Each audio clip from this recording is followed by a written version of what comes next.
Hi, welcome. Everyone's tuning in. We have many people expected on the call today. I have you all on gallery view. You look amazing. Thank you for those who've got their cameras on. Feel free to leave it on if you would like to. It's lovely to see your faces. Great. So thank you very much for joining and to this celebration of International Men's Day, which is just a little early. Normally it's on the 19th of November and we're doing it today because that is the weekend. And yeah, it's a great pleasure to celebrate IMD with you all. So what is IMD? Well, it is a global celebration that honors men and the role that they play and the positive value that they bring to society, to their families and to the workplace. And we'd like to today to bring you some positive role models to have a conversation with you. And these people are on the screen already. It's Ray Arata and Andreas Deck, and I will introduce them to you all shortly. Before that, though, I just want to say that we have an interactive session. So it's going to be a conversation between Ray and Andreas, and there's going to be lots of opportunity for you all to contribute to that conversation. We use a tool called Slido, and it's a strong engagement tool, and you can either take a picture of the QR code when it comes up on the screen when it's time to interact, or you can go to the web URL on your computer or your phone. And so that is also a way where you can submit your questions today for Ray and Andreas. So please do that. If you don't want to do any of that, you can just put your questions in the chat as well, and they will be moderated and asked later on in the session. Okay, the session's been recorded, as you may well have seen, and you can turn on your captions if you would rather have a transcript visible of the conversation too. Okie dokie, thank you. You've already started to put in where you're from. We love that when that happens, so please pop it in. Which cities, where in the world you're joining us from. We love to see that. And so it gives me great pleasure on behalf of Advance to introduce our speakers today. Ray Arata. I'm so happy you're here, Ray. Thank you very much for joining all the way from San Francisco, where it's super early for you. I can see you've probably got a coffee in your hand.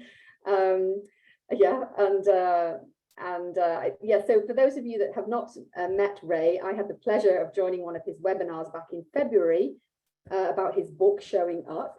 And Ray is actually an expert in equity and inclusion.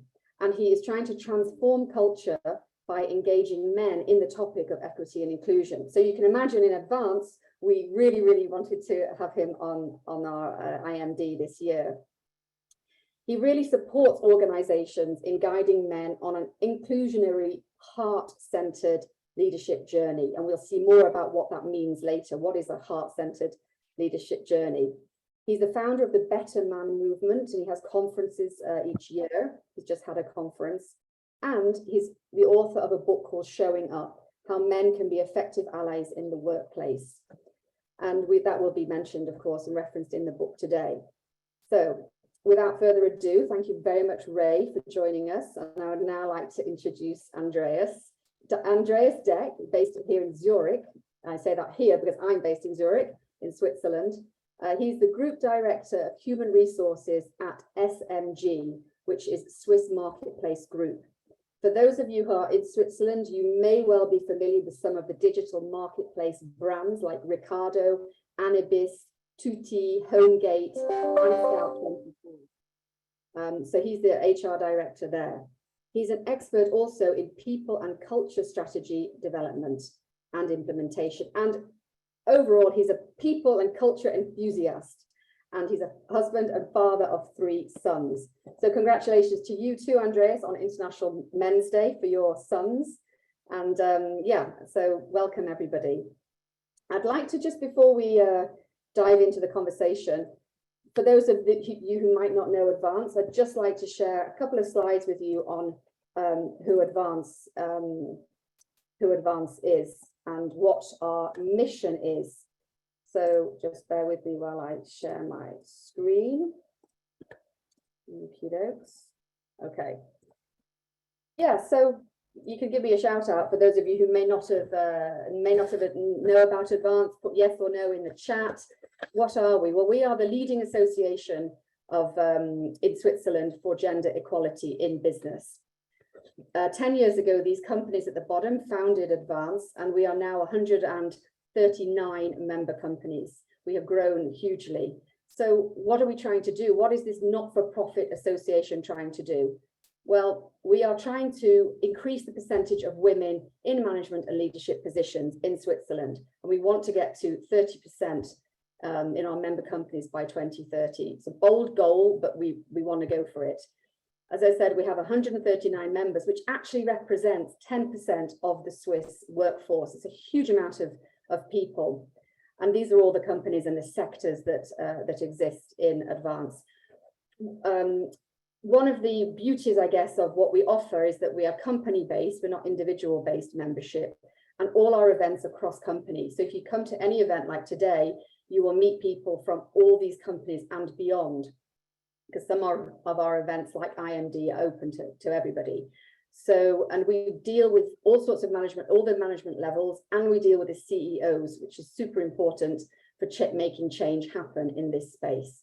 So that's it. That's me done, my spiel about Advance. But welcome, everybody. Thank you so much for being here today. And without now further ado, I'm going to hand over to Ray and to Andreas to have their conversation. And I wish you all, an inspiring and delightful time today. Thank you. Well, thank you very much, Faye, for that introduction and for handing over to us. By the way, I will inform my sons after the session about your compliments. I did not even think of that, so that's a great hint. Thank you very much. Ray, great to be here with you. I was really looking forward to that. We are all curious. I mean, what got you into this work? And I'm sure there must be a story behind it. And I'd love to listen to that. I'd be happy to share, but one thing I want to share first about International Men's Day is that in addition to it being a celebration, I want to laser in just a little bit in terms of what kind of celebration it needs to be. And what I want to advance to all of us, I'm using the word advance, is that it's a celebration of the kind of men that we, not just women, but we as men want and need to have in our lives and in our businesses. And I choose to use International Men's Day, which is one day out of the year, to focus on the critical importance of engaging men as allies and inclusionary leaders. So with that said, my story is a personal one that goes all the way back to 1999, when in the span of, I'd say 7 weeks, I was married with 3 kids who are now grown, moved into a brand new house that I rebuilt, and the stock market was going up and up and up, and I was in the stock market business and everything looked fine, but it wasn't. And at 1 o'clock in the morning, my then wife and mother of my 3 children shared with me that she didn't want to be married to me anymore. And I didn't know what to do with that information. And 6 weeks later, one of my business partners in a retirement plan consulting business I had in Silicon Valley went to a rival firm. And for about 5 months, I just languished, not knowing what to do with what I commonly refer to as a 1-2 punch wake-up call in life, when my manager invited me to attend a men's weekend, when he gave me feedback on my behavior one day that sounded eerily similar to what my wife had said. And on trust alone, because he said, I can't tell you what goes on there, but here, call my wife. It changed my life. I went to a men's weekend, and it was an internal examination and understanding of how the pained little boy in me was driving the adult bus and how I was impacting other people. And so that set me on a journey of what is now 15,000 plus hours, 57 men's weekends, men's groups, maximum security prison work, to be the man I am today. And what that helped me understand was that I can be connected to my emotions. I understand what true accountability is, and integrity so that I can be the better man in my roles as husband, father, leader, and friend. So that's the personal story that leads into the background story around my corporate story. And here in the United States, diversity, equity, and inclusion is very similar to diversity and inclusion outside the United States. And I met a consultant who invited me to attend a women's leadership event. And she said to me, "You're going to be the only guy there, and just go and listen. Don't talk, just listen." And so I went to this event, and that's when I had my man in the mirror moment, when I realized my mom had been telling me all these years that growing up in an Italian-American family as a second born child, her older brother got all the rights and privileges and opportunities because he was a boy, and she didn't. Parents didn't want her to go to college. And then I thought about my wife, who is the oldest of 7 in an Italian-American family here in San Francisco, and her youngest brother was running the business. And then finally, I thought about my daughter, who was about to graduate from Duke with a degree in computer science. And I realized that this guy needed to do something. And so I reached out to a couple corporate friends from Price Waterhouse and Genentech and several other companies. And I said, I have this idea that I want to advance healthy masculinity into the leadership development conversation. Will you back me? And they said yes. And that's how I started the Better Man Conference. Unbeknownst to me, I've been on a 6-year learning curve ever since. So I'll stop right there, because you have more questions, I presume.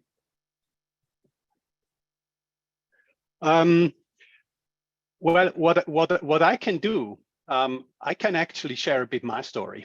Yeah, that would be great. You know, what brought me here, and of course, I could talk about my professional journey. You know, the fast early career progress, leading into times of confusion through some personal crisis, resulting ultimately in a change of career. And yes, you know, these times of confusion, defeats, like losing a job, all the breakdowns of self-concepts were really key for my development. But for our topic today, I find it more important to actually talk about my childhood and family. So my father died when I was a very young child, and I grew up in a patchwork family. And the loss of my father definitely influenced my life and search for male presence, fathering, and love. But I had I think, a really happy childhood. My mother and stepfather were both widows. They both brought each 2 kids into their marriage, and they had a 5th one later, my youngest brother. Till then, I was the youngest one. And so what I guess what really coined me was, one, dealing with the diverse nature of my family, offering a lot of challenges in finding a way of living and thriving together. I had to learn step up even when it was very emotional and when I was lacking the words. Talk, engage, find solutions together, and don't run away, but really face difficult relational situations. And of course, I experienced a culture of debate and discussion at the family table, largely by my stepfather, is really my dad, because I was only 3 years old when we came together. He was a scientist and a professor at ETH. And I learned from him how to argue critically, but with kindness, and that challenging a position is not disrespectful. God, I was so triggered as a teenager when you know, I shared something that I thought was really like a great insight, and he went with a counter argument right there. And I can still hear him say, remember, a hypothesis is not to be verified, but to be falsified. And then, of course, my mother, a truly heart-based leader, so to pick up your word, a truly heart-based leader of our whole family until today, she taught me to trust in moments of fragility and great doubt, and to accept and love myself even when I felt unlovable at times. So she taught me that real strength lies rather in weakness. And actually, it's easy to say nowadays, but it took me a long time to really realize that. And lastly, my own wife and my children. We met at university, my wife and I, and never thought studies can be that life-changing, because what resulted of it is like 3 boys between 8 and 15 and a half years of age, who are really a power part of our family. And my marriage, and so I listening to you, you know, that my marriage really brought out qualities in me that I probably didn't have before, and the whole relationship also with my sons. And my sons remind me every day of how important it is, for example, the topic we have here today, to be present as a father, and how much they look up for me to me for orientation, particularly around masculinity and good leadership. So I didn't know that about your father, the scientist. I grew up with a father who was a judge. So you can imagine sitting at the table, having to learn how to argue and disagree. And so I just wanted to put that in there. And then the other piece, you know, with respect to your mom, my mom taught me very similar things. She was a very intuitive person. So I had these 2 very different influences. And last, when you were talking about your wife, there's a phrase that behind every good man is an even better woman. And I realized that many of the women in my life have made me want to be better. So it doesn't need to be our wife or our sister, it can be a colleague. And so for the guys listening, anytime you feel that inner urge, challenge to be better, that's a good sign. That's a good sign. So what other questions do you have for me, Andres? Yeah, better is actually the word. You know, you're the founder of the Better Men movement, and you have written 2 books, most recently Showing Up, a book about how to create more inclusive workplaces. What was your motive for that? So after I wrote my first book, Wake Up, Man Up, Step Up, and I started doing the conferences, I realized that I needed to have an aspirational phrase. So I made an assumption that inside all men, we want to be better. And so I came up with the phraseology, the Better Man Conference. And I think I was watching TV one day when Michelle Obama and Oprah were having a talk, and Oprah asked Michelle Obama, "What's the message that you have for the men?" And she turned to the audience and she said, "Be better." And that, I had already come up with the name, so it was very validating. So I stuck with it, and I caught a little bit of heat. And in all fairness, we will evolve from the Better Man Conference, and we're already playing up with the idea of better together, so it's even more inclusive. But you and I both know, for right now, we need to put attention on the men so that we can show up, per se. So that's my answer. So let me ask you a question. You know, in my book, I talk about why us men should care about gender equality and equal pay and equity and equal opportunity. So Andreas, as a Swiss businessman and a father and a partner, you know, what's your answer around why you should care? It's a big question. Sometimes these things sound very simple, but you know, my first take would be my children. My children are an important mirror and touchstone for me, and I can see what fine receiver they have and what hopes they have for their future and the workplace. Now discovering, you know, learning at workplace, all of that. Remember, I have 2 teenage boys and a younger one, so a smaller one.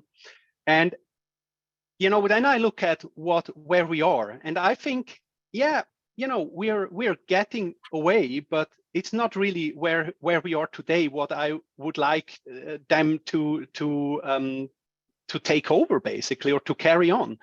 So I still experience a good portion of tactical and biased behavior, sometimes unconsciously, in business and in leadership. And secondly, I think if we get a more, let's say, human or better environment in, it will help us tap further into levels of trust and collaboration that will make new things possible. In terms of workplace culture, in terms of performance, at the end of the day, all of us want to be respected and truly appreciated for what we are and for what we contribute. And if I have the privilege of being born and raised here and in a really good place and situation, of having a role that enables me to influence certain developments that affect many people, so not only me, but also others, then I shall use my circle of influence to do so for the good, I hope. So that's my main reasons, really. Thank you. And one thing I'll mention, I often get asked, Ray, what do you get out of this by being an advocate for gender equality and sharing the stage per se? And I thought about that. I'll never forget when I answered, and I said, the reasons are many. Less anxiety. I get the chance to feel supported. I don't have to do it all the time, which is with some old belief programming of that men need to do it all the time. And I get to learn about different perspectives. And then there's a personal satisfaction of experiencing a woman or anybody else who comes from a historically marginalized group when they contribute. Personally, that feels really, really good to me. So I just wanted to say that because it needs to be said. So what I want to do now for everybody in the audience is I want to take a pulse of where all of you are at. So this is going to be the first time we're going to use the Slido poll function. And I'm going to ask 2 questions. And the first one is for all of you who identify as a man. Do your best to answer this question. Why should you care about gender equality, equal pay, and equal opportunity? So take a moment for the men to do that. And then for those of you that don't identify as a man, why should you care about men's involvement in gender equality, equal pay, and equal opportunity? So what's going to happen as you're going to the URL, putting in the passcode, the Slido tool, as you can start to see, it will start to put up answers live time. This is all anonymous. That's one of the great things about this tool. Key to a better world. Beautiful. And what's great about this is as you're answering this, just take a notice of, are you feeling this in your head? Or are you feeling it in your heart? Or is it both? Because one of the things I know about men is that when we feel in our hearts and we understand what's possible and what other experiences that other people are having, we make a decision, dare I say, as a result of how we feel. So this is great. Look at these awesome answers. Because of my daughters, that's a big one. Yeah. So let's show that other slide, because I'm just loving what I'm seeing, but I want to give some equal screen time for everybody else. So for those that don't identify as a man, why should you care about men's involvement in gender equality, equal pay, and equal opportunity? There you go. We need allies. Good answer. I know there's more. Yep. Common understanding.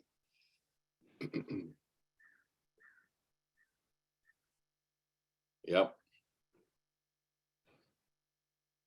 Just take a look as you see these answers. It would feel good if my husband could share the burden of raising the family.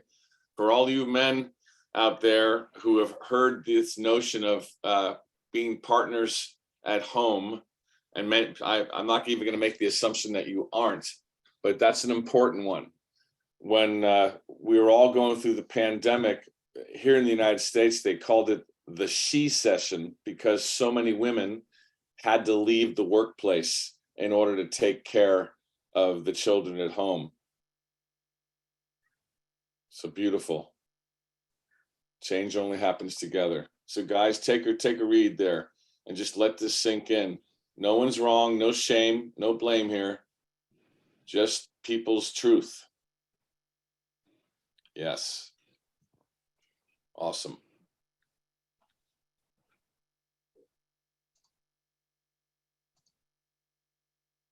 So Andreas, I think we can move to the next section around why now and the context.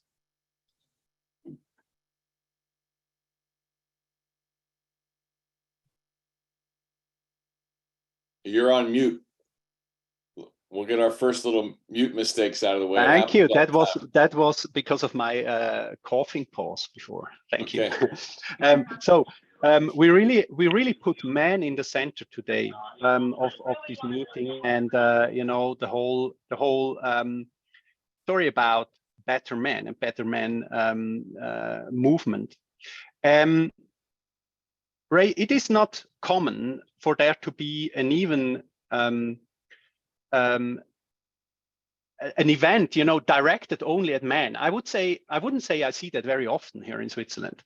Can you tell us a bit about the timeliness, so why now, the relevance of engaging men as allies? I mean, we could have done that before, right?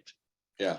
What I will say is there's all sorts of events that are directed at men, and some of them, those are great, but what we're talking about here and the timeliness and relevance and critical importance of this, I look to the Time's Up and Me Too movements, the pandemic, and here in the United States, the Black Lives Matter movement, that all of these movements came together to form what I call a perfect storm that is shining the light on the majority, men.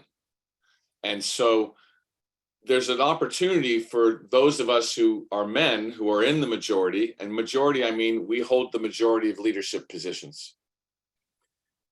That do we want to be part of the minority, the bad apples, the ones that we read about in the news, the ones that commit all sorts of sexual harassment infractions and misuse their power? Do we want to allow those few to control the narrative? Or do we want to be part of something bigger and be part of the solution? And so right now, the momentum is significant, not just here in the United States, but everywhere else. And the invitation is are we ready and willing as men to take some responsibility and utilize our privileges, our position, our platform, our power, our budget to level the playing field? So for me, that is why it's so timely. So let me ask you this, Andreas, what are you noticing in Western Europe? That's just through my optics. What are you noticing? Yeah, so let's maybe zoom on Switzerland, but it may well. You went on mute again. Yeah, and Andreas, you're going on to mute for some reason. I'm sorry, I don't know why, but let's maybe zoom on Switzerland. It might well apply also to other neighboring countries. Yeah.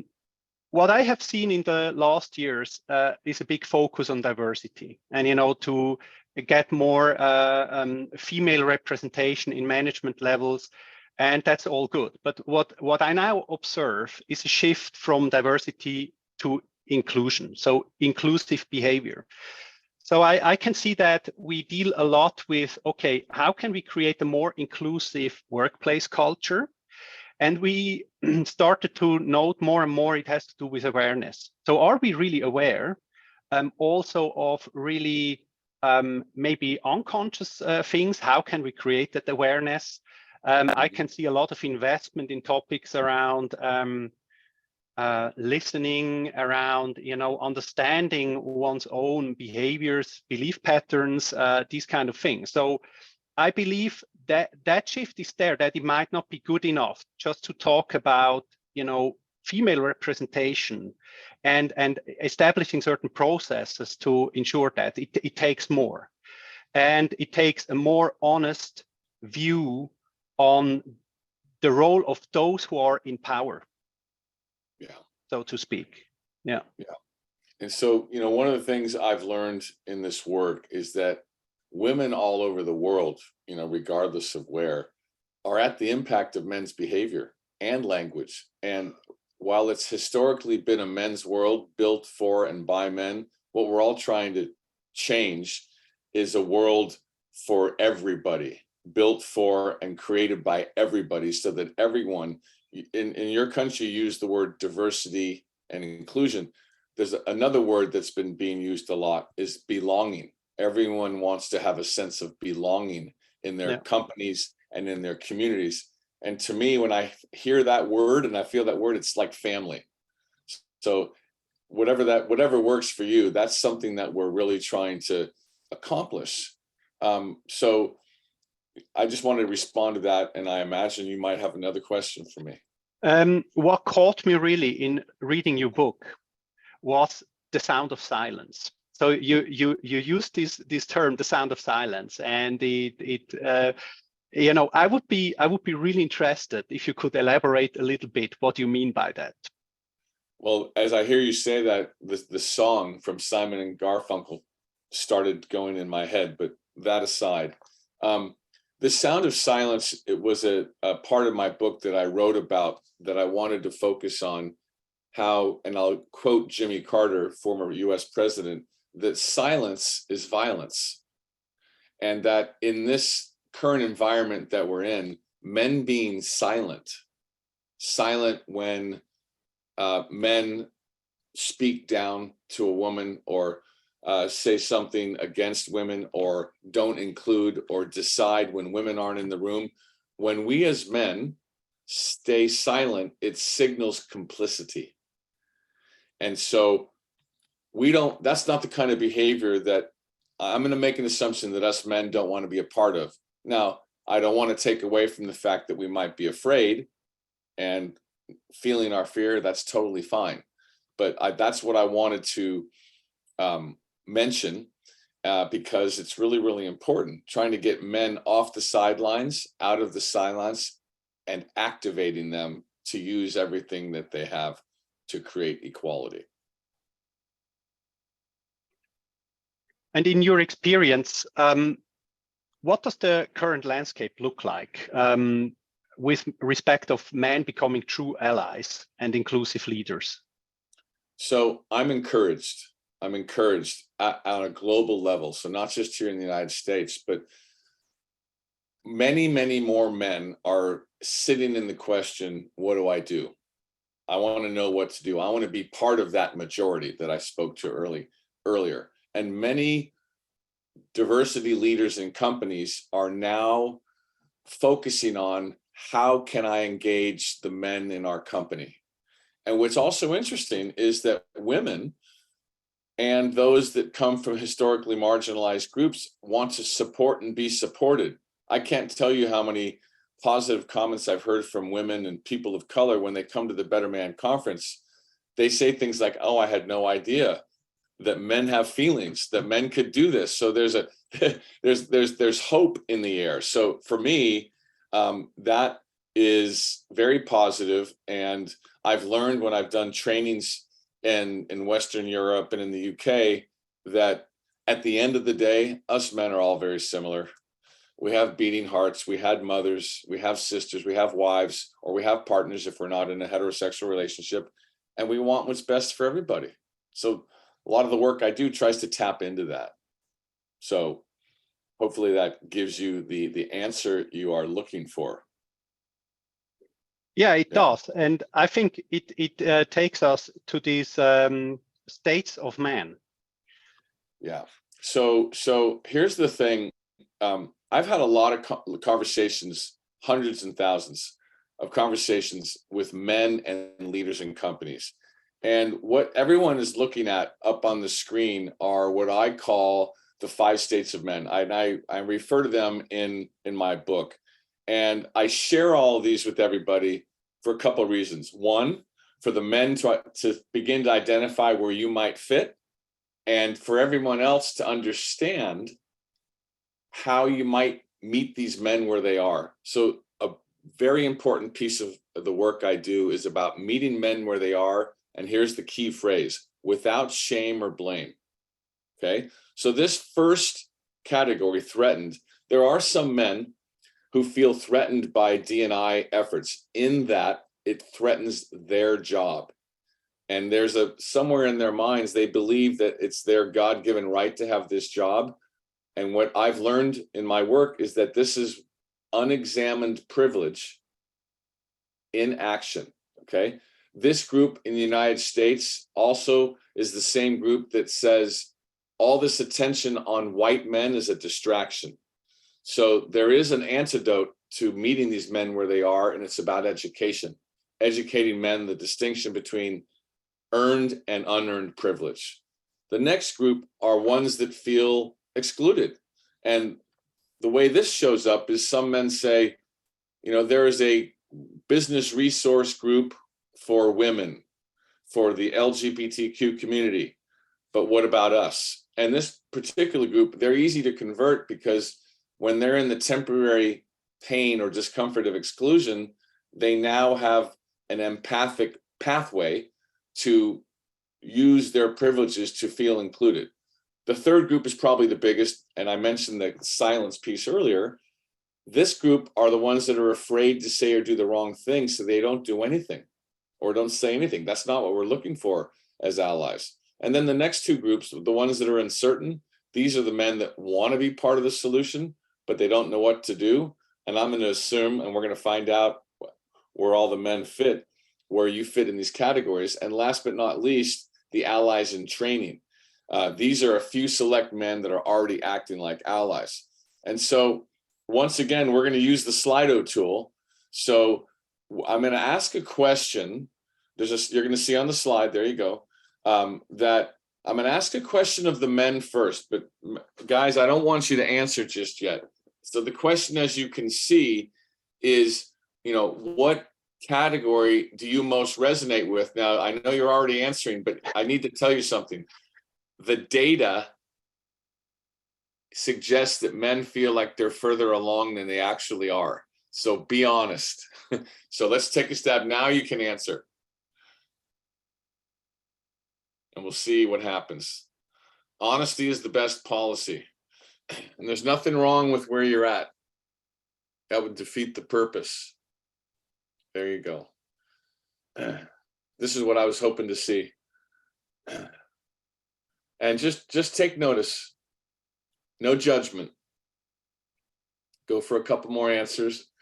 And then while you're watching that, and I don't want to put the next slide up yet, but for everybody else who does not identify as a man, the question to you is, what group do you most often encounter?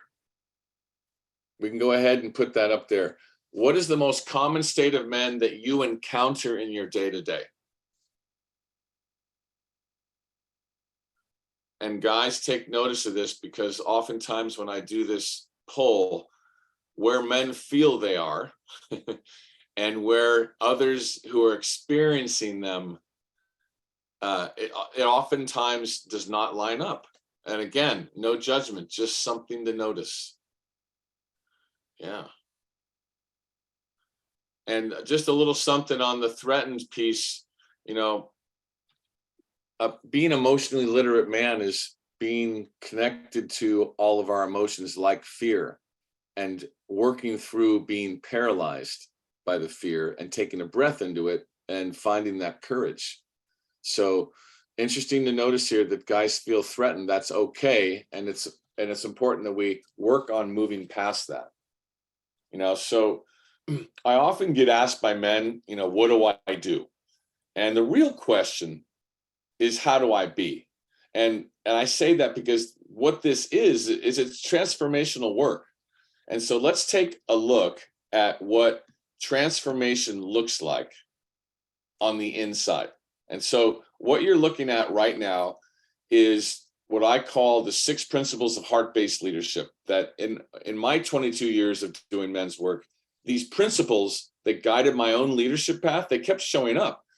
And as I embraced them in myself, I began to see the need for these principles to be addressed and included in allyship and leadership. So what is heart-based leadership? Well, in action, I can tell you it's when leaders fully utilize their skills and their humanity to guide their communication and their choices and their relationships with others. Now, these same principles will serve you at home as partners as well as co-contributors. So very quickly, what is emotional literacy? Well, it's the ability to acknowledge our emotions and to respond consciously. This is often hard for men because there's not a school for men and emotions. At least there wasn't one when I grew up. And so I had to learn over a period of time. The next one is vulnerability. And I quote Brene Brown, who defines vulnerability as uncertainty, risk, and emotional exposure. Now, a lot of guys for many years see vulnerability as a sign of weakness. What I want to advance to all the guys, and everybody for that matter, is that vulnerability is actually a sign of strength. Authenticity is honesty without self-righteousness and with vulnerability. And here's the thing about being a leader and an ally. Unless you're being you and you're trying to be performative, people are going to see right through. So be you, because there's only one of you. Accountability, very important. And this is about taking responsibility for your words, your choices, and their impact, whether intended or not. And two more, inclusivity. This is what we're shooting for. The practice of including people who might otherwise be excluded or marginalized. And last but not least, love. And people ask me, why did you include that? And I say, well, here's what I know about love. When I'm seen, heard, valued, respected for who I am, that feels like love. And as trite as it may sound, that's what makes the world go round. So if you as a leader and ally can see others, value them, listen to them, it's going to be beneficial in your leadership. And so I'm going to stop there and go to you, Andreas, and ask you, as you hear and see these principles, tell me a little bit, how you embrace, pick one or two in your own leadership style. Yeah, so I think just a comment on the laugh, I like it a lot because there are certain words you just don't use in business. And love is not a typical business word, right? So, but it's so spot on, because at the end of the day, we're all, that's a very, very basic need that we have to be loved. And at the end of the day, we have one life. So there is no such thing as I leave myself at home when I go to work or something like that. So either you are fulfilled or you're not fulfilled with certain things. But to your question, Ray, I think it's often the small things, really, the seemingly small things, I would say. A couple of years ago, I took the decision for myself to be for something rather than against something. That sounds simple, but one always has a choice. And to me, to be for something rather than against something is a decision and a prerequisite of kindness. And kindness is not to be confused with naivety or an inability to take difficult decisions or something like that. So that's important. And what I try is to start with myself. So I first look to myself before I go about others. I apologize and ask for forgiveness if I made a mistake, or if I noticed, even unknowingly, I have hurt someone. And I really say how I am. No platitudes. So I share how I feel, and I really want to know how others feel. And we have this convention like, hey, how are you doing? Yes, great. Okay, let's move on. But I don't believe in that. So if we want to be a more inclusive place to work, I think we should be really interested how people are doing. Then I know that I don't have the wisdom. I let my teams know and invite everyone to tap into our collective wisdom. That includes also admitting if I don't understand, or if I don't know, or if I think others know better. Then the feedback thing, of course, ask for feedback. And I like to get feedback, even if it is unpleasant. So I don't like it always, but I really like to get it. And listen. I think the listening is a very underestimated art. So there is hugely different qualities of listening. So I try to listen empathically. Can I do it always? No, but I try. And otherwise, I hope I get feedbacks. And very important, last but not least, if situations occur that really overwhelm me emotionally, I'm not ashamed to show it. I have to say, I had to cry more than once in very difficult, painful business situations. And I can just see that it changes a whole lot in the environment if people are there with you and feel that. So yeah, that's important to me in this with regards to these 6 points. Thank you. So in listening to that, and that's a lot, I want to offer just a little bit of advice to the men who are listening, and it's really simple for me to say, a little bit more complex for you to do, and that is make a decision to put yourself on a journey, because this is a journey. Make a decision to self-examine, and this is going to help you as an ally and inclusionary leader. And so I use the word journey very purposefully, because as we go to the next slide, what you're seeing up there is our framework, and we call this the 4 steps of the ally's journey. And this is something that I've embedded in myself, that I think about and I act from all the time. And so what I'm going to do today is I'm going to walk everybody through these 4 steps. And this is something that you can use to guide your behaviors as an ally and inclusionary leader. Now, while it was initially designed for men, it applies to anybody seeking to be an ally to anyone. So as you can see up on the screen there, there's 4 steps. Acknowledge your stuff, listen with empathy and compassion, take responsibility for the impact of your unexamined bias and privilege, and commit to new practices and behaviors. Now, those heart-based leadership principles that we just went through, think of those as guideposts that can support your journey. So let's go to the next slide. So what do I mean by acknowledge your stuff? Well, as a white middle-aged man, I represent a privileged group, okay? And so I've come to learn that I need to understand that I have bias. I need to have an awareness of my emotions, and I need to understand that there's this thing called man bias that drives most men's language and behavior. And so a quick piece on privilege before we go a little bit deeper is that privilege, I try to humanize privilege, and it can often be a triggering word. And my invitation to everybody is to think of privilege like the word advantage. We all have earned and unearned privileges. And what's most important is that we recognize that we have them and what's going to be our conscious choice on how to use them. Emotions are important because being an ally and inclusive leader is full of making mistakes. We're going to mess up. I mess up all the time. And other people might not feel good about some of my actions or language. So being respectful of their emotions as well as my own is very, very key. Now, before we go on, Andreas, I know that you had a question for me. Make sure that you're not on mute. Yes, exactly. I was just checking. I think it's around the man box. Yes. So I would like to talk about beliefs. Or orthodoxies. So you use this term a man box, and can you share that with us? So what is in there, in that box?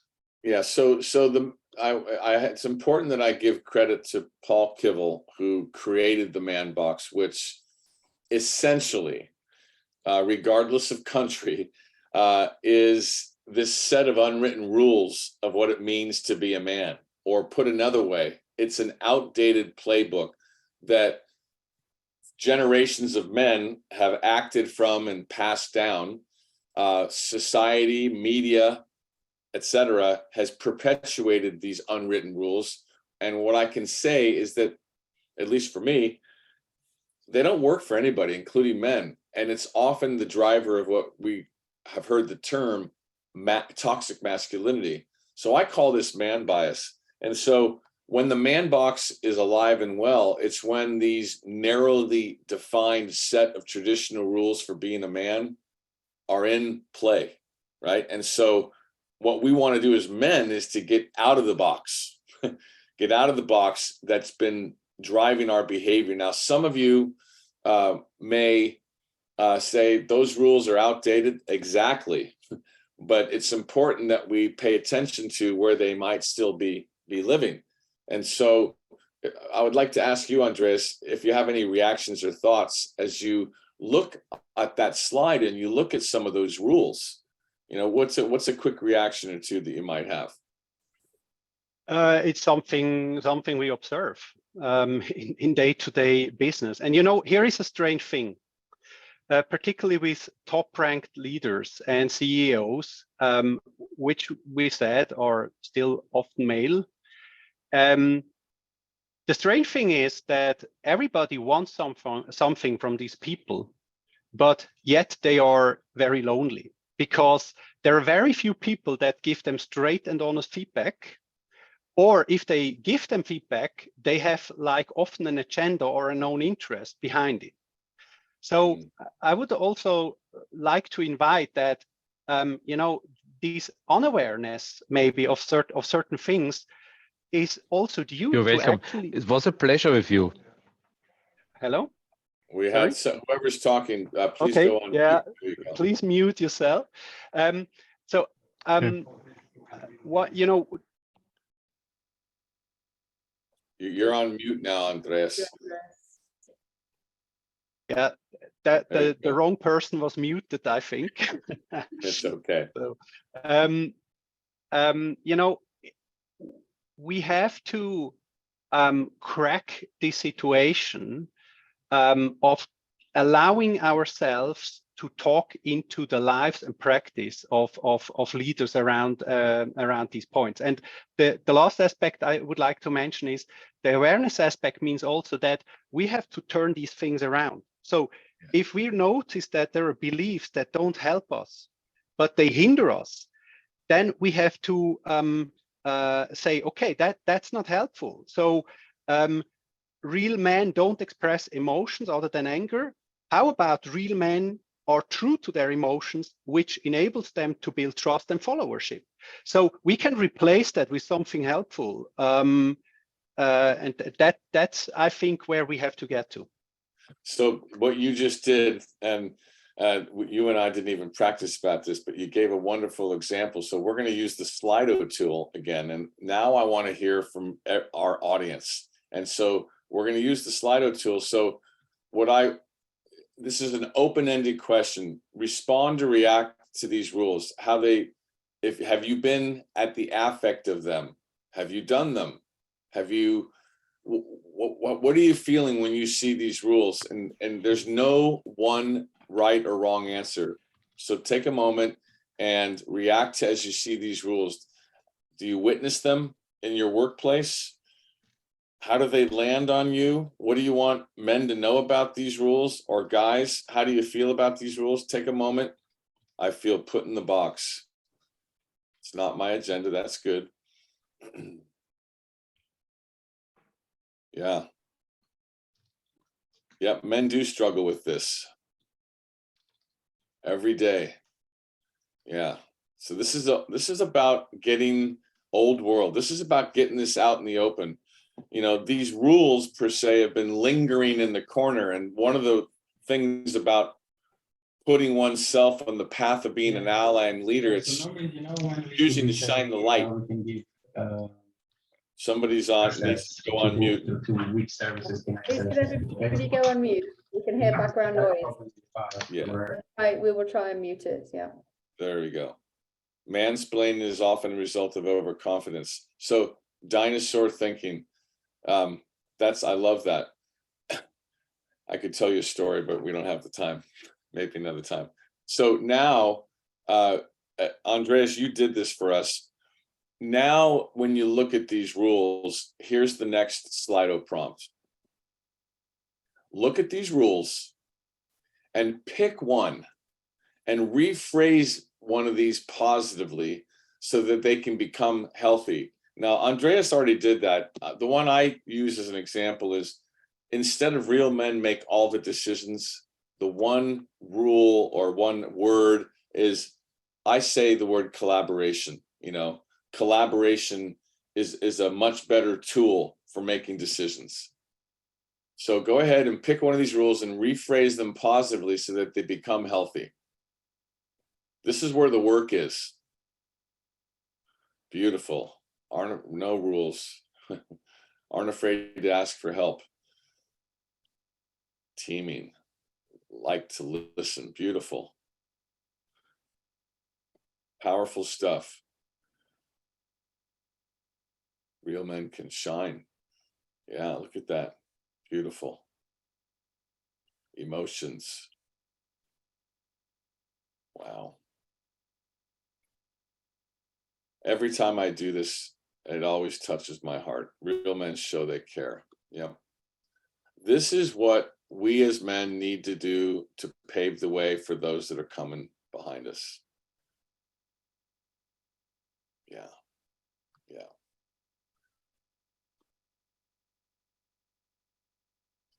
So, thank you everybody for these wonderful heart-centered answers. Let's continue to the next slide. And Andreas, I believe you have a question for me. Yes. You know, we saw these beliefs, and by the way, I think we've come away. But it's important that we look into these things again and are not satisfied to move on. So when we look at these biases and microaggressions that you show here on the slides, what does that look like in the workplace, really? What are you experiencing? So thank you for that. So whether it's man-interrupting or monopolizing, the definitions of what these words are there. All of these have impact at the end of the day, as in when us guys are unconscious and we interrupt a woman, or we take over the conversation, or when we give credit to another man, even though a woman voiced the idea, or when we feel the need that we need to explain something to a woman. All of these microaggressions occur in the workplace in meetings all the time. And anytime I've introduced these concepts, men go back into the workplace and they're able to see that which has been going on the whole time. And so one of the important things that I want to drive home is this, and I'm going to use the man-interrupting example. So when a man interrupts a woman, what are the messages? You know, like, what's the impact of these messages and what's the likely outcome? So when I've talked to a lot of women, what I hear them say is, well, when that happens, I start to believe that what I have to say doesn't matter. The more you interrupt me, the less likely I or she will speak. And then the story doesn't end there. The less she speaks, the less influence she's perceived to have, which affects her upward mobility and advancement. And eventually, she's probably going to leave the company. So there's impact to the company, the team. You missed out on her valuable input and her contributions. That story I just told you would apply to any one of those microaggressions up on the screen. So, Andreas, you know, when we were talking before, you had an example that you shared with me, if you could. Yeah, it was just, you know, the other thought about the mansplaining. I think that's a very simple way to put something that I have observed several times. And a very good colleague of mine, highly qualified professional, gave me once a great example of that. So a team, one female, several male colleagues, all equally qualified, same education, same background. And so the manager explains to the whole team, a certain situation.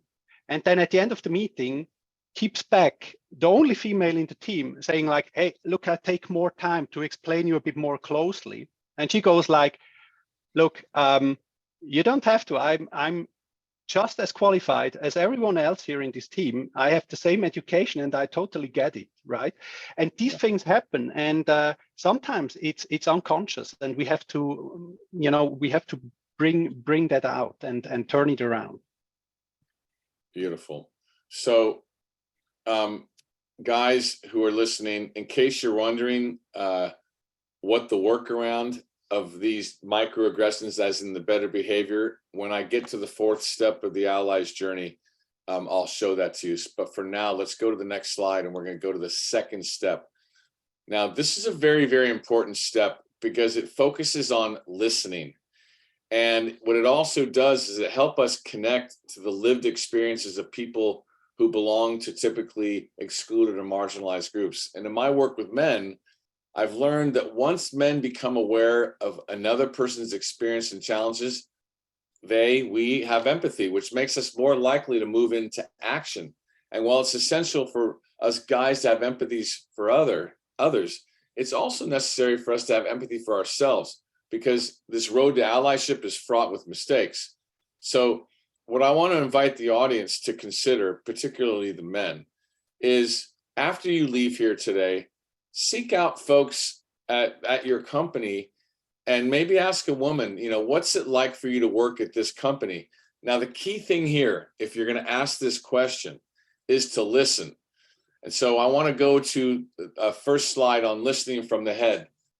And you're looking at all these little boxes here. This is not the kind of listening that we're looking for. This is binary listening. And, when you talked earlier, Andreas, about your scientific father around the debate stuff, there's a time and place for that. But when we're seeking to be allies and doing what we can to make other people feel included, or they let us know that what we said or didn't land, this kind of listening from the head doesn't work, because being an ally takes work, and we're going to go unconscious. And sometimes we're going to say or do something that we didn't intend. So what kind of listening are we looking for? We're looking for listening from the heart. That's the kind of listening that we're listening for. Now, the deal with respect to listening from the heart is it requires compassion. It requires empathy. Most importantly, it requires that we slow down and that we get curious. And it's all about centering the other person. So when I slow down and I make my mind get quiet, and I have this intention to actually be interested in what the other person's saying, what their experience is, what I'm basically doing is I'm granting them the gift of listening, and they feel heard. I love it when I feel heard. And this is one of those heart-based leadership principles of love in action. And what does this look like in action? It looks like being curious. And when someone brings attention to how they feel as a result of what you said, take a breath and say, tell me more. Now, there's one other important thing to bring your attention to, and that is your emotions. Sometimes you're going to feel some fear or some shame or some sadness, and those are all normal. And I want to encourage you to bring empathy and compassion to yourself. Now, on this journey of being an ally, like I've said a couple times already, there's potential for mistakes, however well-intentioned. So what's important to understand is our humanness. And what I want to talk about next is what can we do to restore connection with others when our language or our behaviors are impacting them negatively. So if we go to the next slide, this step, if you will, is taking responsibility for the impact of our unexamined bias and privilege. This requires each of us to have a solid understanding of what's driving our words and our choices and our actions. when we do that, it allows us to focus on ownership-driven accountability. So let's take a look at the next slide. Now, when you're looking up on the slide there, the two most important words up there are intention and impact. And with respect to personal accountability, what I want to bring to your attention is that, and I do this, and I've done it, and I'm probably going to do it again, but I'm really working on it, is that when someone brings to my attention that I said or did something that landed wrong in them, in my mind, I always want to say I didn't mean it. And that's not what we're looking for. And I'll invite all of you to go ahead and put in chat, for those of you who have been at the affect of when you shared what happened to you or what someone said, I'd love to see or hear in chat, how does that make you feel when someone says, I didn't mean it? While you're doing that, I want to speak to why this is important. When somebody feels hurt and they share something with you and you put the light back on you, you center yourself as opposed to paying attention to the experience of the other person. This creates divide. So if there's any answers that are coming in chat right now, and I know I'm challenging our producers a little bit because this is not on the script, but what are we seeing here? Yeah, it's very high. It speaks to me this. I think it invalidates my vulnerability that I've shown in giving the feedback. I've plucked the courage up. I've shared the feedback. If someone then turns the spotlight back on themselves, it kind of makes me think, are you even listening? And is what I've said important? Does it count? You know, it kind of dismisses my courage in sharing the feedback. Yeah. Beautiful. Thank you. And I see another one here. I feel more powerless than before. Yeah, beautiful. So there's a lot of good stuff in here. Now, here's the thing. We want to be accountable. That's really, really important. And I know that and I'll tell you a brief story. A year ago, I was in Italy with my wife, and we were staying at an agriturismo.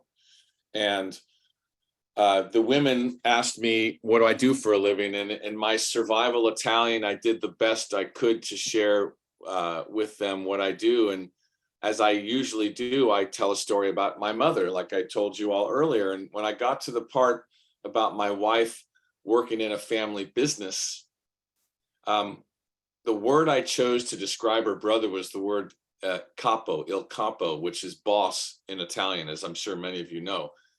And we leave and we get in the car, and my wife says to me, you know, Ray, I know you've told that story many times, but like when you said that just now, it really felt disempowering.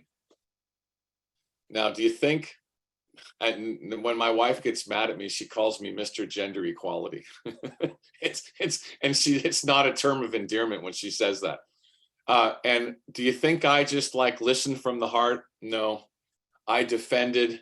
I did not acknowledge how it landed on her. And then I took my size 13 is, I think, a 48 in Europe size shoes. And I put it in my mouth when I said, you're being too sensitive.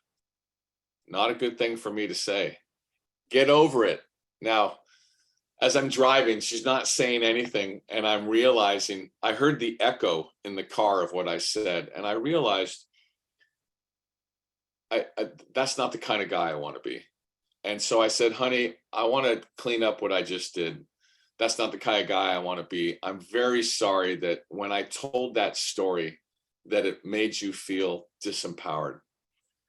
And my insensitivity and get over it comment just made it worse, and I'm really sorry. And what I promised I'm going to do is I'm not going to tell that story this way anymore, which brings us to the next slide, because this fourth step of being an ally and leader in my humanness, in your humanness, requires that as we learn, we make a commitment to new practices and new behaviors. And so I usually like to end by using that example. It's a little uncomfortable, it's vulnerable, but all those heart-based leadership principles, that's that's those principles and actions. And so we've done a lot today. We've covered a lot of ground. We've looked at the 5 states of men that currently exist in most organizations. We've looked at the 6 heart-based leadership principles: emotional literacy, vulnerability, authenticity, accountability, inclusivity, and love. And we've also looked at the ally's journey. And we've looked at all 4 steps. And we've even learned a little bit about humanizing privilege and using it for good, and how our emotions can play a role as allies and leaders. We also looked at man bias and how it can drive men's behaviors. And we listened from the heart, and we now understand the kind of listening that we need to do as allies and leaders. And we looked at intention versus impact. Now it's action time. And this is where the what we say here in the United States, it's where the rubber meets the road. And so what I want to invite before I do that is, let's go to the next slide, because I promised the guys that I would show you a couple of little, this is the cheat sheet, if you will, a couple of simple answers for when you go back into the office. You can instead of interrupting, let others finish. Instead of monopolizing, acknowledge others. Instead of giving credit, instead of misappropriation, give credit where credit's due. And instead of mansplaining, identify and amplify others' people's ideas. It'll go a long way. And when you step into this, the light that's going to shine on you is, this guy's a real leader. And people are going to trust you, and they will really follow you. So if we go to one more slide, and we're going to have Q&A very shortly. If what was shared today got some interest going for you, and you want to keep things going, a couple real simple things you can do. If you go to bettermanconference.com, we have a newsletter that you can sign up for. And I routinely, and people on my team, we write blogs, and we just keep you informed as part of the community. Not a heavy lift there. If in your companies, what I spoke about today is of interest, go to arata.com. There's a little bit more information there on what's possible inside your org. And for those of you, and this is a real important piece, if you're a reader and you just want to start reading and learning about some of the stuff in a much greater detail, that's why I wrote the book. So I'm going to kick it over to you, Andreas, because I've been doing a lot of talking and I need a little sip of water. Yeah, totally understand. I just seems important to me to share one thought, and it kept me busy. You know, whenever we talk about, let's say, diversity related things, I think there is a danger of division, because we focus on, you know, there is one position, there is another position, and but at the end of the day, I think for me it's very important that we are in this together, and that we are for something and not against something also here. And that's certainly my position. So we have to do this all together. And yeah, that's just important to me to say, because sometimes there might be focus just on, you know, one gender, one role, but no, it's us together. Beautiful, beautiful. So if it bears mentioning again, you know, at a minimum, guys, put yourself on the journey, becoming an ally, and recognize that this is a journey. It's just because you came here today, we're not converted. So use today as an inspirational experience for you to put yourself on the journey. Now, if I'm not mistaken, Faye, you all want to show a slide regarding the study? Yeah, thank you very much, Ray and Andreas. I don't want to eat into the Q&A time. It's just a reference that we have had a very close look, as for the 6th year now, about the situation in Switzerland when it comes to equality. And there's a good piece on inclusion, so it dovetails very nicely with what you've been talking about today, how to be an inclusive leader. So I just encourage everyone to check out the gender intelligence report on our webpage. We can post the link in the follow-up. And yeah, please, over to the Q&A. We want to give the audience a chance to ask any questions that they may have. One last slide, because I get asked this all the time. And by the way, this is in my book. There's a chapter called the multi-year game plan. So for those of you who are inspired and thinking, well, what can we do? These are 10 different things that you can consider in your organization if what we talked about today makes sense. So you can take a snapshot of that with your phone. There's more to cover later, but hopefully this helps you realize that this is a journey, a multi-year journey, and happy to talk to you offline. So let's move to the Q&A. And I believe, if I'm not mistaken, we're going to utilize the Slido tool again. Is that correct? And I'll do my best to answer questions that come up. Yes, And go ahead. Alexandra, if you can let us know what's going on in the chat so Ray can answer some questions, and then we move into Slido. There's also an opportunity for people to put their questions on Slido. Thank you very much, Andrea. Maybe I can kick this off by something that came up in the chat, and it's about the young generation. Like, young men are in a totally different place than, let's call it, the stereotypical middle-aged white male. So what can we do to speed things up? Any ideas around this? Yeah, so thank you for bringing that question. I have kids who are 30, 28, and 24, and I talk to a lot of younger men, and one of the things I've come to realize is that generation doesn't have the same baggage that we do, and they're already living their life more inclusively.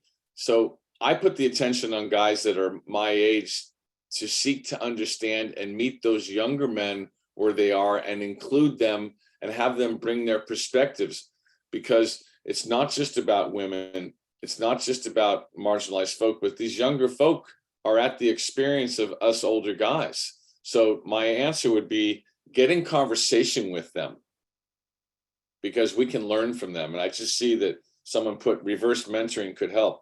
That's exactly right.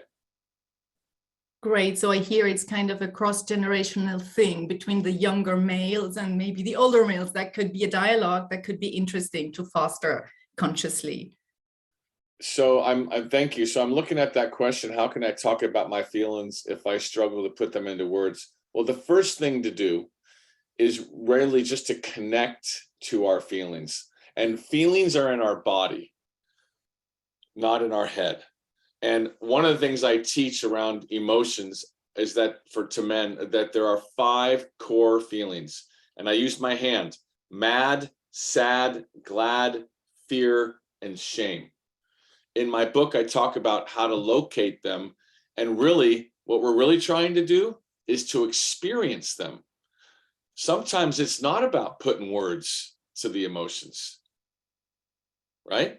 And so the other question there is, you touched on it already, but what are the best ways to engage men who are in the threatened box? Well, what I try to do is I try to come from a place of curiosity and ask them, what are they afraid of? Tell me more about your values of what drive your behaviors. So even here in the United States, Democrats and Republicans, red and blue, there's been so much division. I don't want to be part of that division. So I try to seek to meet them where they are, and I ask them questions. The next one, as a white male, I feel stereotype is the enemy. I hope that perception will change too. Now, what I'll say to that, to those who identify as white men, is stay away from vilifying yourself or thinking that there's something wrong with you. There's nothing wrong with being white. Now, what I will say is, as a white, cisgendered, heterosexual white male, I recognize I have a lot of advantages that other people don't. So my personal choice is to use them to support and uplift others. And specifically for me, Ray Arata, to go talk to a lot of other white men so that the light bulb can go on for them. Now I'm looking here. Is accepting the older generations also part of being inclusive? Absolutely. I'm going to be 60 years old in February, which means I'm starting to approach eldership. And in the men's work that I've been involved with, we hold a very honoring place for our elders, something that I envision in the business community as critical. So instead of forcing mandatory retirement or not looking disfavorably as the older folk, we need to find a role for them so we can tap into their wisdom and so that they feel included. So now I'm looking at this next question. How do you suggest creating psychological safety also for men in the workplace? I ask because I work with a lot of men and leaders. So psychological safety starts with me as the leader. It starts with me knowing that I have a group of people and setting the ground rules. For example, we're going to speak truth. We're going to speak one at a time. Emotions are welcome. And you as a leader need to say what kinds of behavior will not be tolerated, which might require you as a leader to call out a man who is speaking where it feels unsafe. I've had to do this, or invite him to not participate. So psychological safety isn't going to happen just in one meeting. So it's a commitment so that everyone feels safe enough to bring their voice into the picture. And Ray, if I may add, there was also another question, maybe linked to this, what you just explained. How can we practice? I would translate it like that. How can we practice? What I think works really well is body systems or like accountability groups. So if you have, for example, in leadership or also, in other connections in the organization, people, whom you trust and with whom you can exchange these things. And it has elements of peer coaching, but also it gives an opportunity to hold each other accountable, towards what we set ourselves as goals.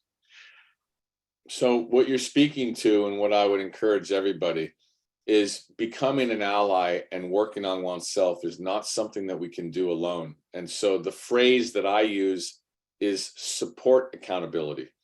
So what that looks like, and for the leader who's looking to create psychological safety, he or she could say, nobody is above feedback, and I want to give everybody advance permission to remind me when I have said or done something that landed negatively. And my commitment to whoever gives me the feedback is to listen from the heart. And so I oftentimes tell men in my life, will you please, and I give you advance permission to give me feedback when I go to sleep. That's one way that we can sustain our awakeness. Does that help? Yeah. So nice. Stereotypical real man is still highly valued in business, and men and women alike with such characteristics are more likely promoted. How to change this?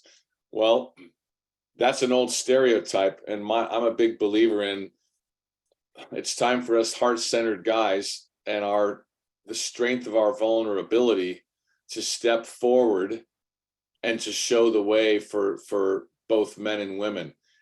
We might be a little unpopular, and one of the things I talk about, and I can say this as a white cisgendered man, is I can either act from my white male fragility, or I can step into my white male ability. And what I mean by that is, if the worst thing that's going to happen to me by sharing that I don't have the answer, or that I'm afraid, or that I need help, or that I call a man out for his behavior, if the worst thing that's going to happen to me is that I'm going to get chastised by some of those men, or I get kicked out of the men's club, metaphorically, then I can live with that.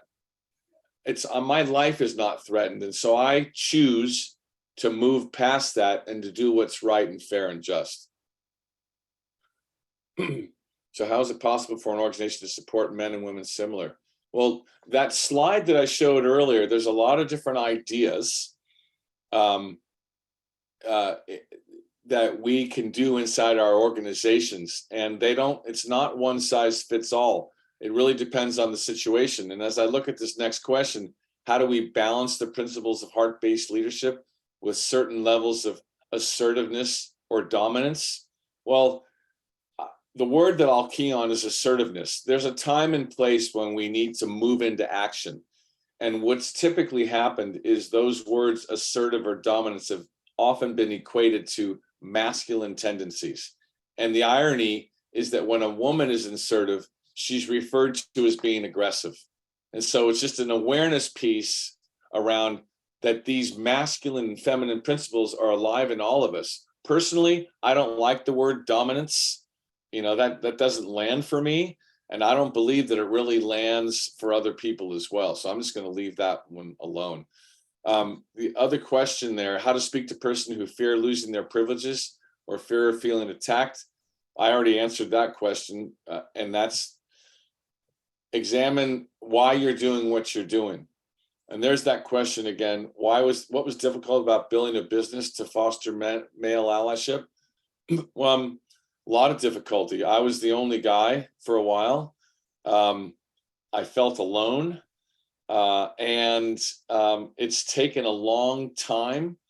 But what's happening for me now is I'm realizing that other people can show up with me, for me, and that this effort is not mine and mine alone. That's a big piece that I've just recently learned. And so it's much easier now to do this with other men and women. Thank you, Ray. I think I might have to step in and be a little bit assertive here. There you go. I welcome your assertiveness. Thank you. Because we are coming close to the hour. And yeah, I just want to make sure I say a really, really big thank you on behalf of Advance. It really feels like Advance is not alone by having this session with you today. So I think we are in it together. So thank you both sincerely for joining and sharing and being vulnerable and bringing this super important topic into Switzerland. So thank you. I would like to say actually to everyone on the call that you can continue your allyship in a very kind of hands-on practical way by celebrating International Women's Day with us on March 8th next year. In the Zurich main train station, Hauptbahnhof, we're going to have an exhibition of advanced scenes, they're called, and they are going to be created by artists. And they're basically going to be works of art that your company can buy should they wish to. And so you're invited to join us online, or if you're a member company Advance, to come to the Kunsthaus as well in Zurich on March 8th. We have a double whammy of celebration because it's also Advance's 10-year anniversary. So please join us. We'd love to see you there, carrying on these discussions about how we can all work together to reach gender equality in business in Switzerland. So without further ado, everybody gains a minute or 30 seconds back. Please stay in touch. Ray's details are there, Andreas's details are there, and Advance's details are there. So please, keep the conversation going. And I really wish you all a fruitful evening and an invitation to discuss what you've heard today with your colleagues, with your loved ones, with your mom or your dad on the phone when you get home, or step out of your spare room, wherever you may be working. So yeah, heartfelt thank you to everyone for attending and staying with and listening, asking your very vulnerable questions. Thanks for using Slido, Ray. I think that's a great tool to get the questions out there. Thanks. Yes, and as we're getting thank yous, many thank yous, many credits all for you in the chat. Let's take this opportunity to give you a big applause. This was a fantastic session. So huge thanks to Ray and to Andreas Deck for this excellent conversation. You'll love reading the feedback that's coming in the chat. It was really amazing. So huge thanks to you. Faye, back to you. I just want to say thank you to everybody for participating. This is my life's work, and when I get to see all these great responses and everybody interacting, it's just a heartfelt reminder that I'm doing the right thing for the right reason. So thank you very much. Thank you. So nice, beautiful. I don't want to leave you.